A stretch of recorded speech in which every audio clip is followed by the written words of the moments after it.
Coach, can you just talk about the growth in your room this year? Feels like that those outside guys have really started to get a lot more confident the last few weeks as Squirrels made more plays and they kind of got their footing. Yeah, I think that's been the kind of the word of the year is just growth. I think the believing part about that word is we've yet to peak. So I think, you know, as those guys continue to work, like the best version of themselves, like we'll continue to see. Got a bunch of guys in new spots, a bunch of guys that used to new roles. And I think ultimately, you know, that detail, the intensity that it takes to prepare each week, I think just repetition of that over and over is why guys are becoming more comfortable. And now you've been able to see them make more plays as of late. So I think as they continue to work that plan, that'll continue to come. Rob, then Casey. Coach, Dante Gordon the last couple of weeks has showed up more and more. Where's his improvement coming from? And you know, do you like him working outside as opposed to the slots? Yeah, I think we've been able to get him confident, comfortable. I think early on, a lot of that, man, like he's a kid that he wants to do so well. And you kind of toe that line of like pressing and being aggressive and just getting him to calm down and not press so much and just go play football. And I think now you're seeing a confident version of him, which is why he's able to go and make plays. So the plan and practice is continue to do that, continue to keep him confident. That way you can see him relax and play ball on Saturday. Going off of that with Dante, is there anyone that's been in the wide receiving room that he's really been able to kind of take advice from and look up to that's really pulled him along to help give him the confidence that he's needed this season? I think Brew has been awesome for all those guys. He's always in the building. He's in meetings, he's in team meetings, and you know, as devastating as it was having him go down, I think it gave him a bigger voice. He was already a leader of that group, but his voice, I think, being able to speak to those guys, he's helped each and every one of those guys tremendously. Rick, then Patrick. Coach, along the same lines, did you see the urgency really start to pick up with your guys when Brew went down? Absolutely. And you know, you never know when that moment's gonna come. That's why you always got to prepare as if you're up next. And so I think there was a big wake-up call, not only about the urgency, but just opportunity when Brew went down. So you see some guys step up and make plays. Like Chaz made a couple huge plays the last weeks. Caleb Webb made a really huge play last week, and Dante and Ramel we talked about. But you know, it's got to create urgency within the group, and I think it has done that. Coach, with moving Dante outside, why is he more comfortable there? Was that part of the reason he's got more confidence? Is the position change, or is that maybe overstated too much? I think it is an overstatement. You don't know. You know, we play guys in and outside most of the time. Sometimes it could be just getting them in one spot and allowing them to be comfortable, and the game slows down a lot quicker.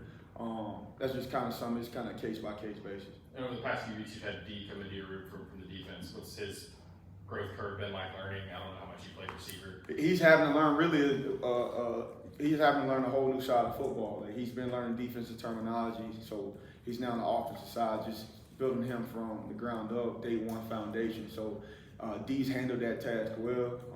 He's got to continue to do that as the season goes on, but he's been in the building, he's learning, he's asking questions, being a sponge. That's all we can ask for him. So it's exciting to have him in the room as well. A guy with that type of talent and what he can do with the ball in his hand is always good. Vince. You mentioned the term growth. How does that apply for you as a coach? It forces you to teach in new ways. It forces you to be able to articulate and inspire and motivate in different ways. Like this, the way that Squirrel's motivated is not going to be the same way Jalen Hyde was motivated. Same way with Chaz and Caleb. Like you can't motivate them the same way Brew will be motivated. So I think the biggest part of being a coach is having a voice, but also having an ear and knowing when and how to get through to certain players. And with each group, each year is going to look different. Like each group is going to take on their own DNA. And I think as you continue to get experience with that group, I think it also lets you know like how guys are triggered and what buttons to push and when to push them. So that's been the biggest growth part for me this year. Ryan, then Casey. Did you have any relationship with Dee before you made the change, or have you had to kind of get to know him recently? No, so I coach him on punt return, so like the relationship was kind of seamless. I would like to think I had a good relationship with him, but he's awesome. He's a great kid on punt return. Worked with him there the last 2 years, so the connection was already there.